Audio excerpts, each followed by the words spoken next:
informe que tiene que ver con una alteración en el patrón del sueño. Todas las personas, como ustedes saben, tenemos un tiempo de vigilia, un tiempo de sueño, un ciclo normal. Hay algunos pacientes que desarrollan algún tipo de trastorno. Este trastorno se llama síndrome de apnea o hipopnea del sueño, con las siglas SAHS. Síndrome de apnea o hipopnea del sueño. ¿Qué cosa es el sueño? Es un estado complejo, muy diferente cuantitativamente y cualitativamente a la vigilia, y que hay mecanismos específicos que se hacen que se mantengan. Estos son los estados en cual ya que ocurre cuando los órganos se ponen en reposo después de estar fatigados. No es solamente eso, hay una serie de cambios que se producen en el medio interno que facilita esta condición. Esto es importante que sepamos porque para poder ver qué impacto va a tener. Hay que recordar que nosotros dormimos 8 horas al día. Por lo menos en promedio, 25 años de toda nuestra vida nos lo pasamos durmiendo. 25 años, o sea, suponiendo que vivamos hasta los 75 años. Por lo menos 20. O sea que ya tengo 4 años de durmiendo. Pero podría seguir durmiendo, ¿no? Yo no tengo problema. Yo duermo clase. Ningún problema para dormir. Ningún problema para dormir. Si solamente pensáramos que el sueño fuera para descansar, diríamos hoy, pero es una mala inversión porque 25 años de tu vida te la pasas durmiendo. Creo que no tienes nada. Podemos ponerlo acá también. O sea, no solamente es para descansar. Por lo tanto, debe tener un impacto tan importante que la calidad de vida tiene que ver también mucho con la calidad del sueño. Si alguien no tiene un sueño reparador, un sueño que permita el descanso, un sueño que permita reponernos, seguramente nuestra calidad de vida no sería igual. Hay que tener algunas características del sueño, recordar algunas características. Que hay un ritmo circadiano en la aparición. Nosotros dormimos, bueno, cuando nos sentimos cansados, pero también dormimos porque hay menos luz, menos estímulos, la jornada de trabajo se ha terminado. Socialmente es una hora de descanso, socialmente estamos en casa a esa hora, aunque hay algunos que tienen alterado el ritmo circadiano por razones laborales. Por ejemplo, cuando nosotros empecemos a hacer guardia, vamos a estar despiertos en momentos en que todos los demás están durmiendo. Pero es un proceso de adaptación que tenemos que hacer por razones de la exigencia del trabajo. Claro, si vas a ser tú dermatólogo, vas a dormir bien, hacer guardia. Si vas a ser oftalmólogo, tampoco vas a hacer guardia. Si vas a ser gerente de salud, seguramente no vas a poder dormir porque te vas a rezar todo el tiempo. Va a estar hablando de ti. Hay una disminución de la actividad motora, como ustedes saben, en el sueño. Y hay una respuesta reducida a la estimulación. O sea, tiene que haber una gran estimulación para que yo pueda responder. Pero la ventaja es que esto es reversible. Todas estas condiciones van a ser reversibles. Hay instrumentos que permiten medir este sueño. Y el instrumento principal que produce una evaluación integral de las características del sueño se llama polisonógrafo. ¿Qué cosa mide el polisonógrafo? Mide todos los datos que pueden obtener ustedes ahí. Vamos a poder medir la actividad eléctrica del corazón, porque va a haber un trazado continuo de la actividad eléctrica del corazón, el electroencefalograma, de tal manera que puede evaluar las características que tiene la vigilia y el sueño y puede hacer una comparación de lo que está sucediendo durante las fases del sueño, porque el sueño tiene diferentes fases. Va a haber también un registro del tono muscular.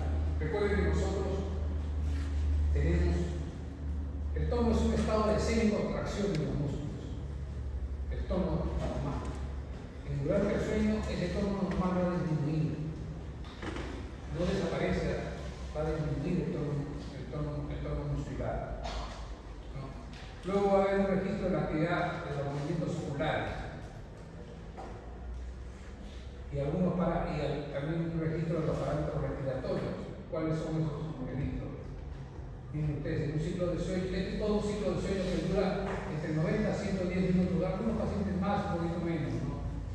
En el cual hay un sueño ligero, la primera fase del sueño, y luego un sueño más profundo, la segunda fase del sueño, y luego se reinicia el ciclo. Pasamos de casi despertar a un sueño ligero y luego un sueño profundo. Durante todos esos momentos se produce una serie de cambios a nivel del medio interno. Eso se puede registrar para ver qué tanto es eso. Recuerden ustedes que yo me voy a acordar del sueño siempre y cuando me despierte a mitad del sueño. Me voy a acordar del sueño. Pero si pasa todo el sueño y no me despierto, no me voy a acordar que estoy haciendo nada. No va a haber recuerdo. Si ustedes por eso vean que en unos sueños los recordamos, a lo que ha pasado algo, pero no son conscientes de lo que ha pasado. No tenemos el recuerdo. Hay cambios que se producen en la respiración durante el sueño. Y eso depende de la profundidad del sueño, ¿no? En relación a la cantidad de volumen minuto, o sea, la cantidad de aire que intercambia con el medio ambiente va a cambiar dependiendo de la fase del sueño. Ese es el volumen minuto, de acuerdo a la profundidad del sueño. Y los cambios fisiológicos se producen durante el sueño en la fase no REM y REM. O sea, donde no hay movimiento rápido de los ojos y un movimiento rápido de los ojos, ¿no? La presión sanguínea va a disminuir dependiendo del estadio, ¿no? La frecuencia cardíaca va a disminuir en la fase no REM, pero se va a incrementar en la fase REM. El gasto cardíaco va a disminuir. En la fase REM, en cambio, no tanto. La temperatura corporal también tiene un cambio. La disminución del flujo cerebral, el flujo sanguíneo cerebral va a disminuir en la fase no REM, pero en la fase REM se va a incrementar el flujo cerebral. O sea, no es un estado solamente de la cama, no es cierto. Hay cambios que se producen en el medio. Es importante el impacto que tiene cuando tú tienes un sueño desordenado. La erección peniana es infrecuente en la fase no REM, pero es frecuente en la fase REM. ¿Cuáles son los cambios durante el sueño? Primero, hay una disminución de la ventilación minuto. ¿Qué cosa es la ventilación minuto? Es la cantidad de aire que intercambia con el medio ambiente en un minuto. ¿Y eso cuánto es? Si yo respiro 8 mililitros por kilo en cada respiración, lo multiplico por la frecuencia respiratoria, eso me va a dar el volumen minuto. 500 por 15, 7 litros y medio. ¿Está bien? Es más o menos lo que yo ventilo, el volumen minuto. Durante el sueño va a haber un aumento de la presión del CO2 y va a haber una disminución de la presión del oxígeno. Pero es un rango razonable, o sea, un rango razonable. Cuando estos rangos se incrementan, entonces va a haber impacto. Va a haber impacto. La respiración va a ser irregular durante el sueño ligero, pero va a ser muy regular durante el sueño que va a ser más profundo, más estable.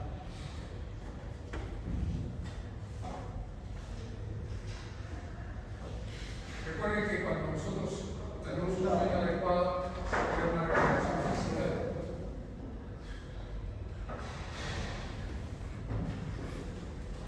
Una recuperación mental, vamos a considerar la recuperación mental se va a explicar porque va a haber, por momentos vamos a aislar, vamos a necesitar mucho estímulo para que nuestro cerebro se concentre. Entonces vamos a dejar descansar. Vamos a descansar. Entonces ustedes se la pasan estudiando, lo cual es teórico, ¿no?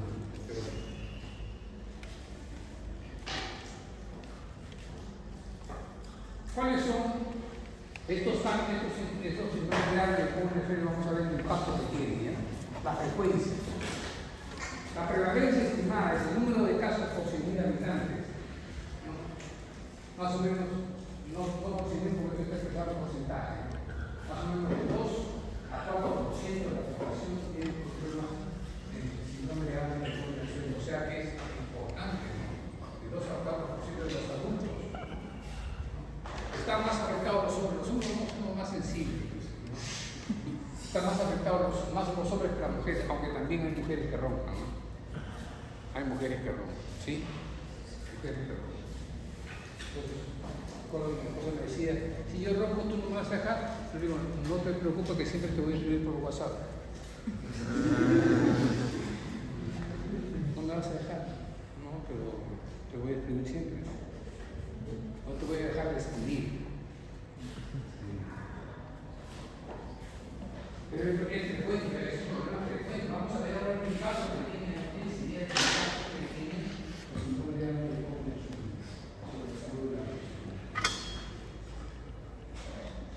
y cuando están afectadas las mujeres, generalmente van a estar afectadas las mujeres en la edad posmenopáusica, o sea, ya muy mayores, ¿no? Muy mayores.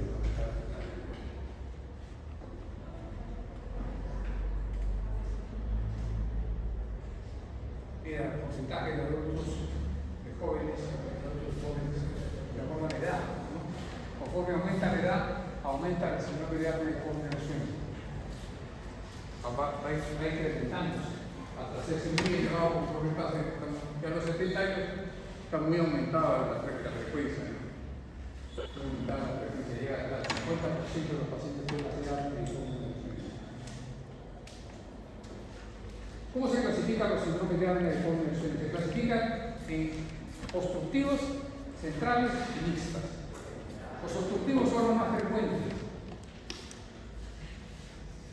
Hay un estímulo ventilatorio y actividad muscular presente, pero hay obstrucción transitoria de la vía aérea superior. Cuando yo duermo, todos los músculos se relajan. Los músculos que soportan la base de la lengua se relajan. Al relajarse, la lengua pasivamente cae hacia atrás y va a producir una obstrucción parcial de la vía aérea. Cuando produce obstrucción parcial de la vía aérea, ¿qué va a producirse? El ronquido, que empieza a sonar. Ronca el paciente, ¿no? Pero cuando se obstruye completamente, ya no ronca, pero tampoco entra y sale aire. Entonces hace apnea. Mientras haya ronquido, hay incomodidad, pero cuando hay apnea, esa incomodidad es severa. ¿Te das cuenta? Va a haber repercusión sobre la parte funcional, ¿no? Eso es lo que ocurre. También, sin embargo, cuando hay esta obstrucción, hay esfuerzo respiratorio, o sea, hay contracción del diafragma. Se intenta contraer, se contrae el diafragma, hay esfuerzo respiratorio, pero no pasa aire por la obstrucción. O el aire que pasa es limitado. ¿Ya? ¿Me entiendes? Entonces, el ruido, o si no deja de hacer ruido, pero que es peor, porque está el ruido concretamente. Sin embargo, hay esfuerzo. En cambio, en la central no hay señal, o sea, falta de control de los mecanismos de control de la respiración, no hay señal que diga que hay que iniciar la fase inspiratoria, no hay contracción de los músculos, no hay movimiento. No hay movimiento, o sea, no pasa ni aire porque no hay contracción de los músculos del corazón. Especialmente en la que es lo mismo. No hay duda que los síndromes de apnea del tipo obstructivo de inicio representan la gran mayoría, hasta el 90% de todos los casos de síndrome de apnea del sueño. Muy pocos son centrales, muy pocos son centrales. Nosotros tenemos en tecnología colegas que se dedican a esto, especialmente este trabajo. Está el doctor Rey de Castro,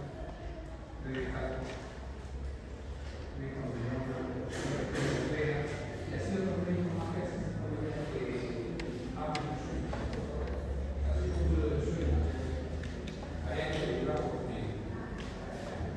la fisiopatología. Esta repetida obstrucción de la vía aérea o falta de estímulo central va a producir, ¿qué cosa va a producir? Despertar del sueño. Cuando son muy severos, se va a despertar el sujeto, va a tener un sueño interrumpido, no va a tener un sueño reparador, continuo, no se va a despertar a cada rato. Y va a pulsar con hipoxemia, no solamente con hipoxemia, con taquicardia, con hipertensión. nutrición, una serie de cambios en el medio interno.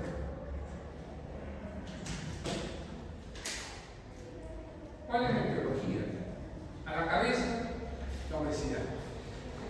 La mayor obesidad, más riesgo de síndrome de Alpine, la circunferencia del cuello.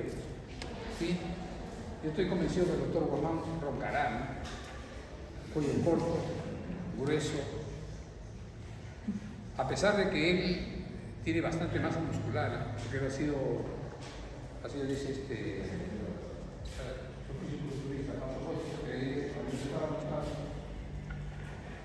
cuando yo estaba trabajando en cirugía de toras, me tocaba hacer de visita a un paciente que estaba esperando muchos días para hacer su cirugía de vascularización miocárdica.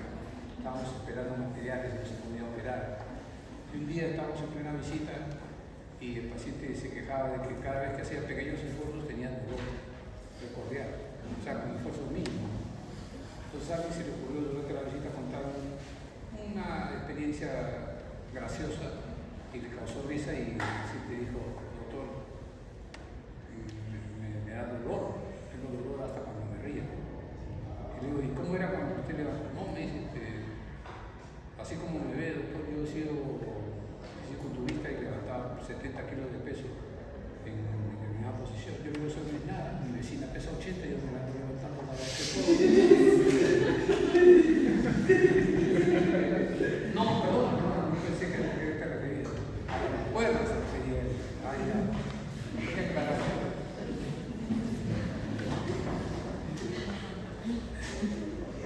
Es una broma. Si no nos reímos nosotros mismos, ¿de quién vamos a reír?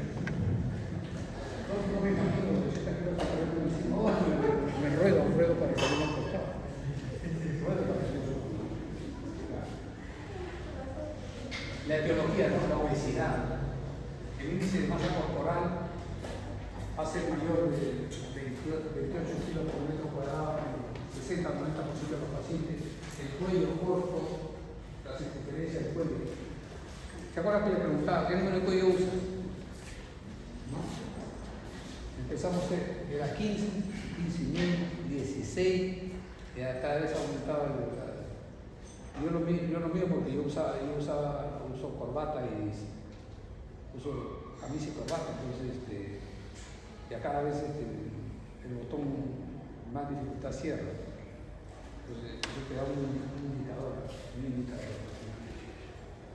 Hay algunas características craneofaciales que pueden favorecer los signos de convulsión. Por ejemplo, deformación facial, la convulsión facial, el desplazamiento inferior del mioides, factores relacionados con la parte craneofacial y vecina, variaciones genéticas, retrognatia, micrognatia, hipoplasia mandibular, brachicefalia, no hay mucha diferencia entre el tórax y el cuello, no hay espacio.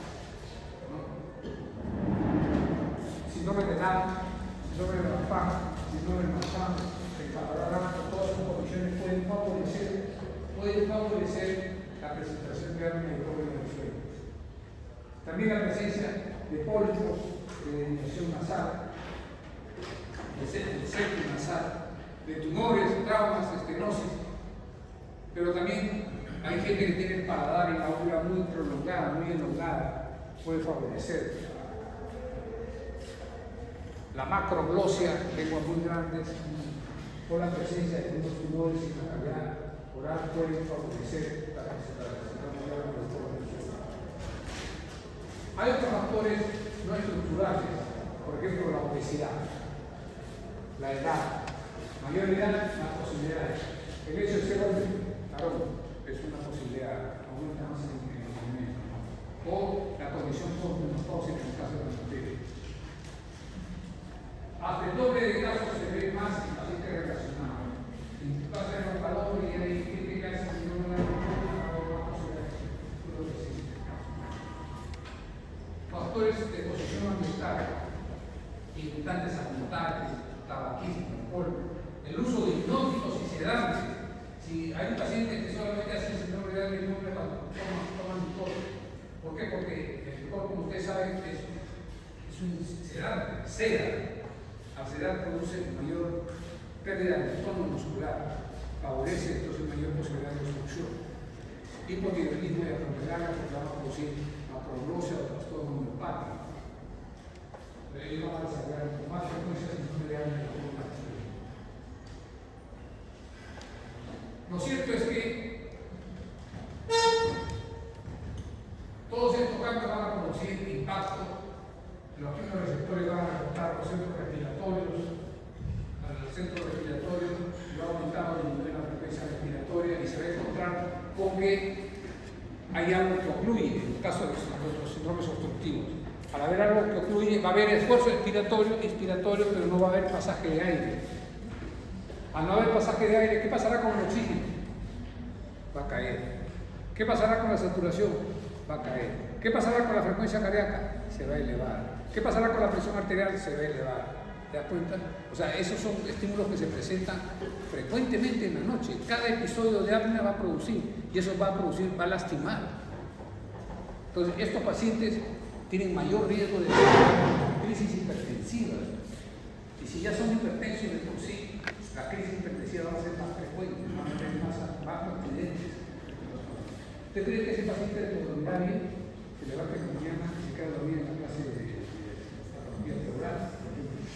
Se queda dormido en la clase de síndrome de Alzheimer y pone en el pecho y se queda dormido. Y dice, está mal.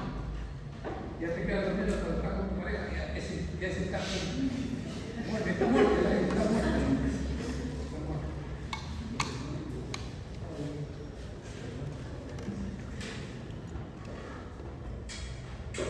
¿Cuál es el impacto que tiene eso? Los síndromes de apnea y hipopnea del sueño finalmente van a producir hipoventilación, desaturación, y la desaturación que va a producir entonces mayor riesgo de hipertensión pulmonar y hipertensión sistémica. Si hay mayor riesgo de hipertensión pulmonar y hipertensión sistémica, va a haber mayor riesgo de insuficiencia cardíaca, de coro pulmonar, de accidentes cerebrovasculares, de isquemia miocárdica. Si hay desaturación pueden aparecer arritmias. Si yo encima tengo un foco adrenogénico, se va a disparar el foco y puede producir incluso muerte súbita. ¿Y qué va a pasar también con esa desaturación? Va a producir despertares frecuentes. Esos despertares frecuentes van a producir un sueño fragmentado, irregular. ¿Qué va a pasar? Entonces el sujeto se va a dormir durante el día, va a estar somnoliento durante. Ya imagínate que te duerme durante el examen de neumonología, ya pues estás muerto.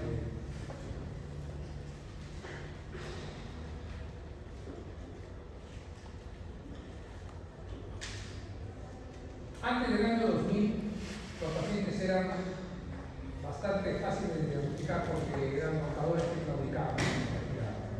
Ahora, después del año 2000 son menos típicos, la mayoría están siendo tratados. El síntoma principal es el sentido y el estilo del sueño, a veces no necesariamente son de tipo no respiratorio. ¿Cuáles son los síntomas principales? El ronquido. El ronquido es el más frecuente de los síntomas. El ruido, el roncador de la noche, que hace bulla durante el sueño. Pero hay otros que hacen bulla durante el sueño y incomodan a la pareja. Lo ideal sería que yo ronque y mi pareja sea sorda. Entonces ahí está y no felices.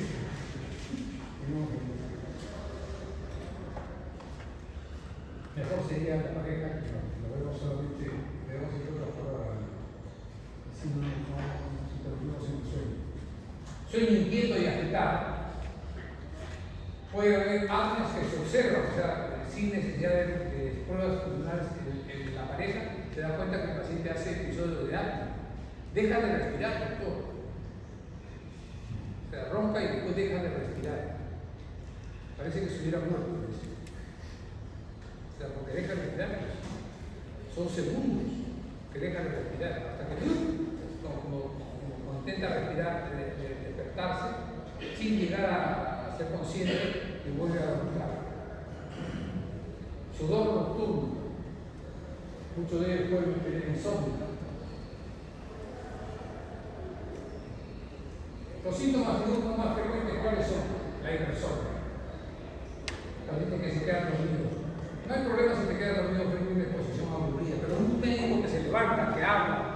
pregunta y todo eso, que te quedes dormido ya es más difícil, ¿no? Pero si yo hablo, yo quiero decir que ahora con esa voz cualquiera se duerme, ¿no?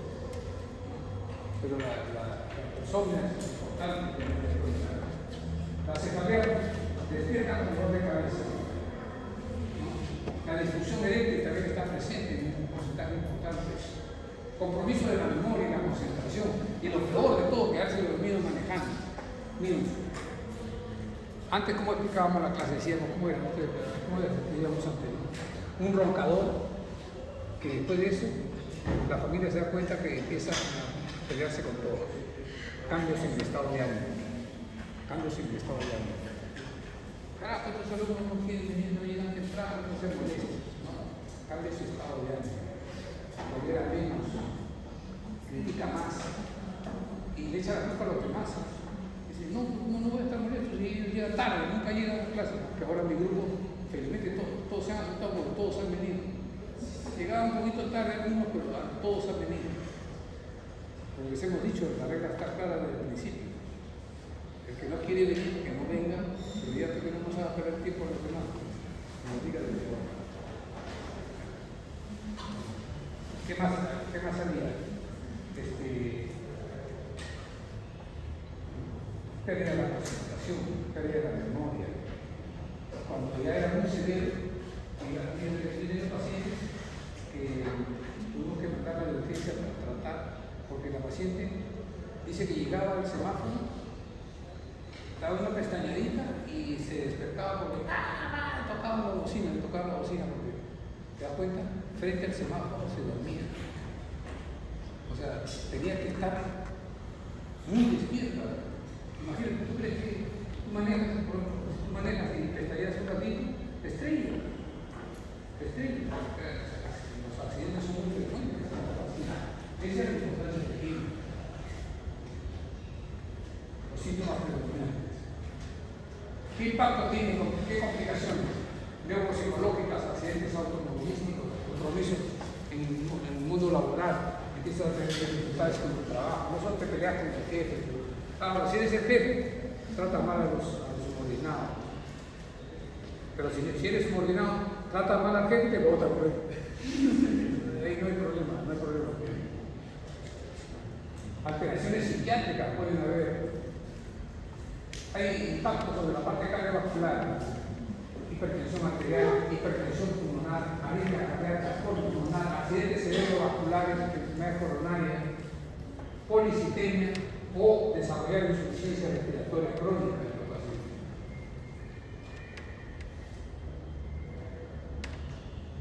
Antes, por ejemplo, decían, ¿no? Si aparece en los reportes iniciales antes del 2000,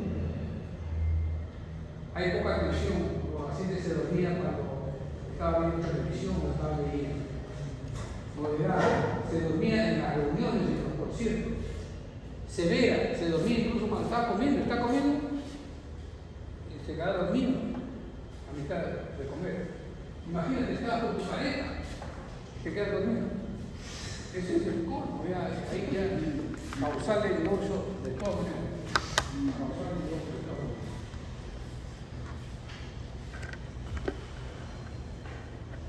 La somnolencia.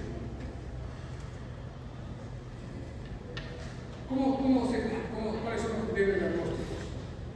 Se define si no me da una hipopnea del sueño si han aparecido más de 5 episodios de apnea de más de 10 segundos por hora, ¿ya? O somnolencia diurna excesiva que no mejora por otras condiciones, que además hay jadeos, despertares, sueños no relajantes, fatiga diurna, concentración alterada. Esos son los criterios para el diagnóstico.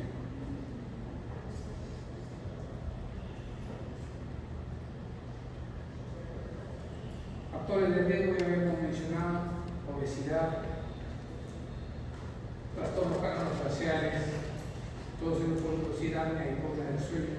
El impacto va a ser cardiovascular, hipertensión arterial, accidentes cerebrovasculares, crisis de hipertensión, trastorno cognitivo.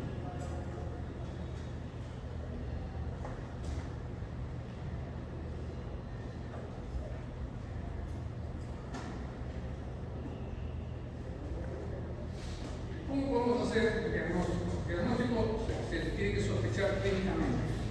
hay encuestas, ¿no? Hay encuestas abreviadas que le preguntan al paciente cómo se siente, cómo está. Primero encuesta de su estado de ánimo, ¿no? Luego de la somnolencia, luego de la verificación del ronquido, y luego lo que hacemos es estudiar pues, el sueño, o sea, registrar un periodo de sueño determinado. Hay un estudio simplificado que les mostraba el otro día, cuando hay sospecha clara si no me da el sueño, pero si hay dudas, podemos hacer el examen completo, pero hay que tener cuidado, porque el examen completo es más costoso, requiere más aparataje. Van a ver ahora.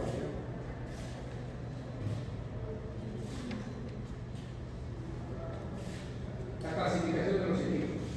Nivel 1, más complejo. Polisonografía supervisada. Así que vamos a registrar todos estos datos.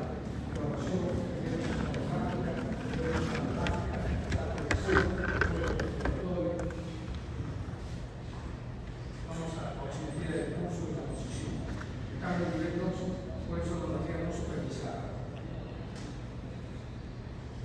Nivel 3, solamente carga respiratoria y nivel 4, solamente oximetría del pulso.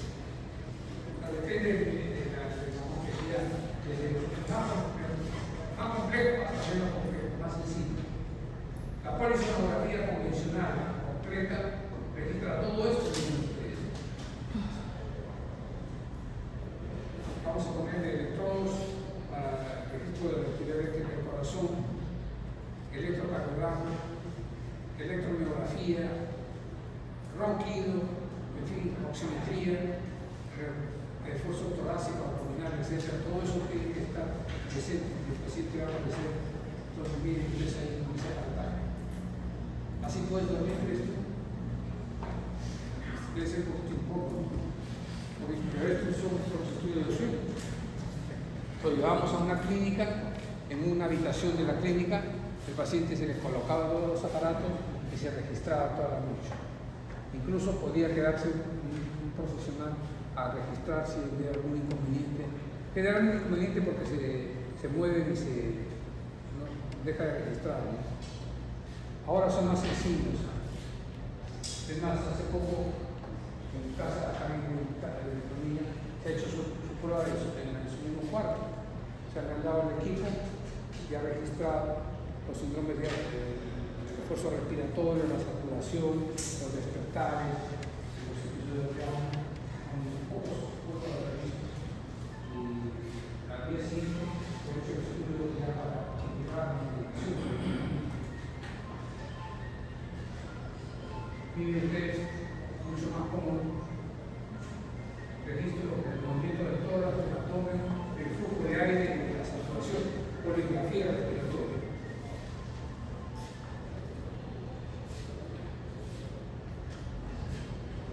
Esto es solamente nasal. La unidad del sueño es una cosa compleja, pues no, porque acá cuando yo le digo la poligrafía más sencilla es para el paciente que ya tiene, pues, la mayor parte hemos dicho que somos furtivos, ¿no es cierto? La mayor parte somos furtivos. Pero clásicamente es un paciente roncador que la familia ha referido de que tiene despertares, que tiene síndrome de apnea, que tiene somnolencia diurna, que tiene todos los síntomas, ya para que él vas a hacer en toda la prueba, como se llama la prueba simplificada. Y después de eso, ¿qué vas a hacer? Le vas a colocar un aparato que se llama CPAP. El CPAP, ¿qué cosa hace? Inyecta un flujo de aire ambiental, un flujo de aire a presión por encima de la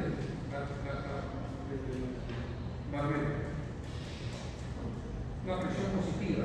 Ejerce una pequeña presión positiva de tal manera que evita, hay que hacer mayor relajación para que la lengua caiga y atrape, se obstruye, facilita que el sujeto respire. Hay menos posibilidad que haga, pero lo mismo dice la práctica no sirve como lo digo que pone bastante, pero es muy bien.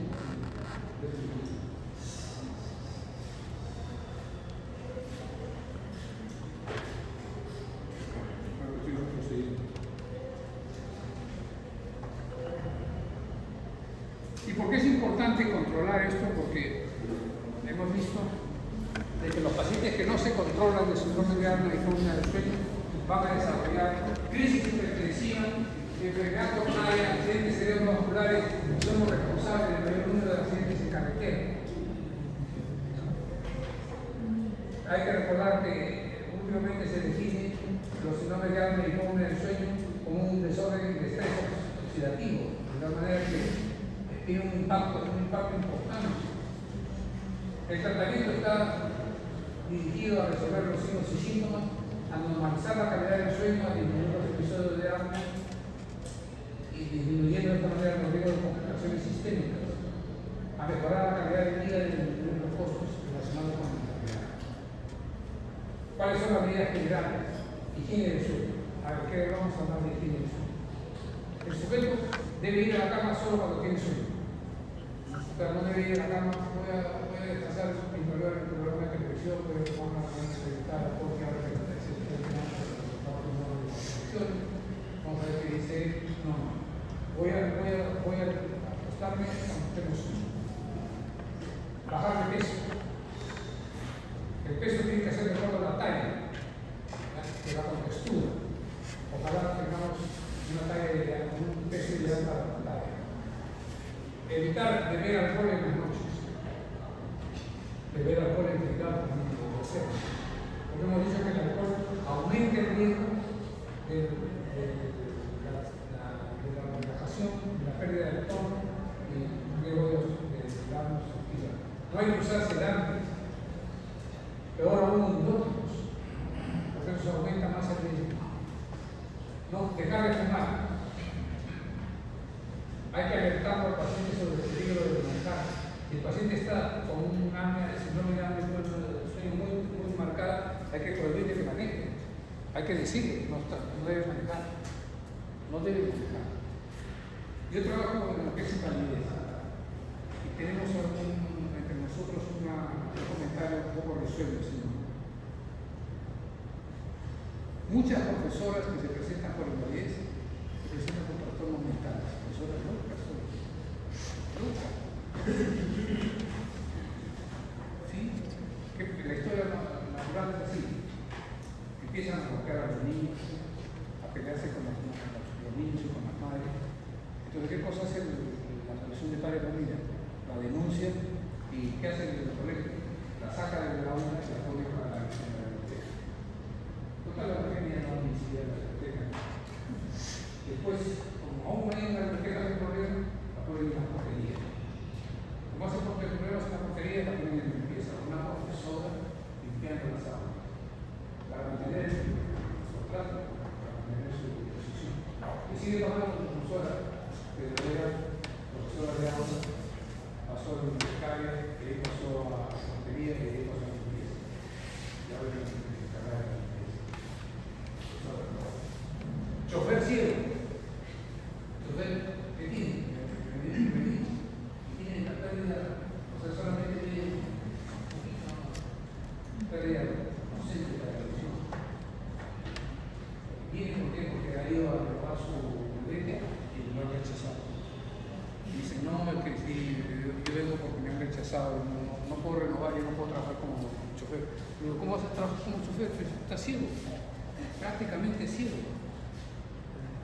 Y imagínate, lleva 60 personas en un viaje interprovincial. Imagínate que el paciente haga síndrome de apnea y apnea del sueño. El impacto que tiene hoy se presenta para invalidez.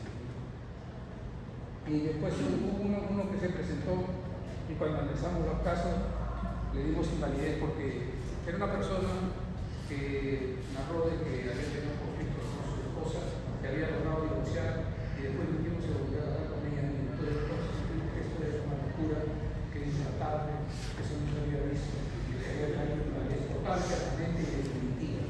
Estás loco, si te han logrado liberar, ¿cómo te vuelves a casar? Esto es para ti.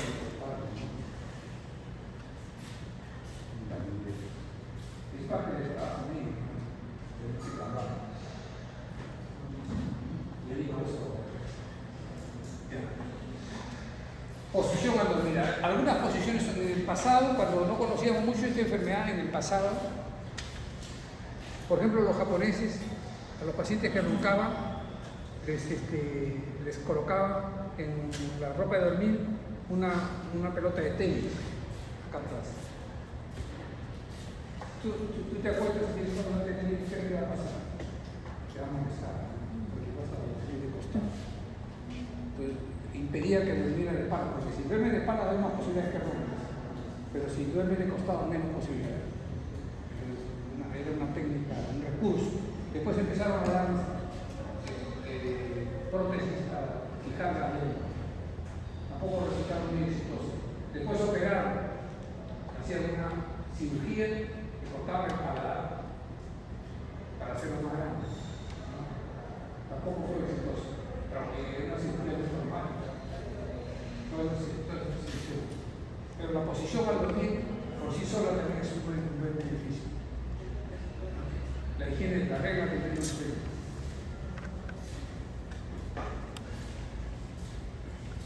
Mantener un buen peso, acostarse solo cuando uno tiene sueño, no ingerir bebidas alcohólicas, todo eso son la higiene del sueño. Dormir en un lugar descansado, cómodo, confortable, sin mucha bulla, ¿no? Ojalá consigamos un lugar así para dormir, ¿no? Todos, para tener un sueño adecuado, tener menos riesgo de síndrome de apnea y de sueño. El tratamiento, el CPAP. Mira, el CPAP es el primer tratamiento. Es una máquina que la conectas a la fuente eléctrica, la energía eléctrica, produce, aumenta una presión positiva en la vía aérea, es una mascarilla que la coloca en la nariz y ejerce una presión continua sobre la vía aérea, de tal manera que se necesita mayor esfuerzo para que caiga la lengua. De esa manera garantizamos que se mantenga en su posición. Pero tiene que dormir con ese ratito. Cuando eso no es suficiente, hay dispositivos orales, que decía que lo fijaban la lengua. Dispositivos orales, unas prótesis que mantienen mejor. Si no se puede, hay una traqueostomía. Hay traqueostomía, pero eso sería exagerado.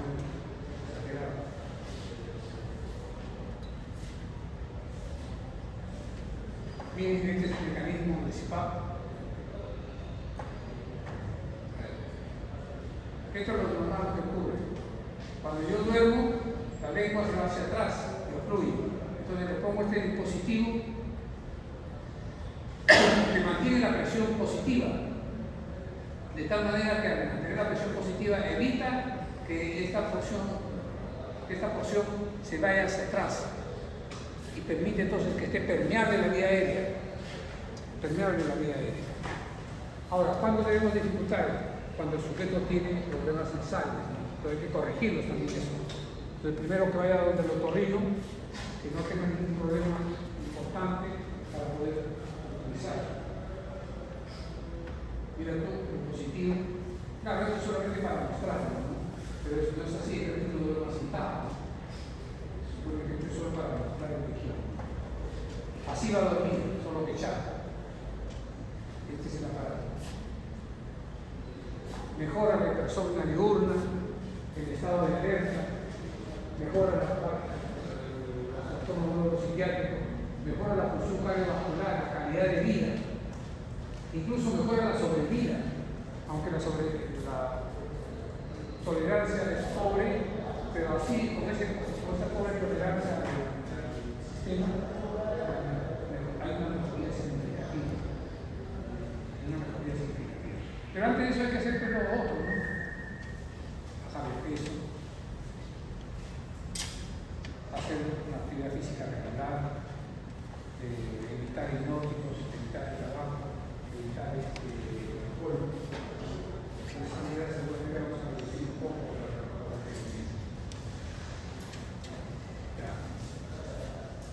otros dispositivos orales que les decía que los científicos han hecho. La traqueostomía, pues ojalá no sea necesario utilizar. Muy bien, ¿alguna pregunta hasta acá? Bien, nos queda entonces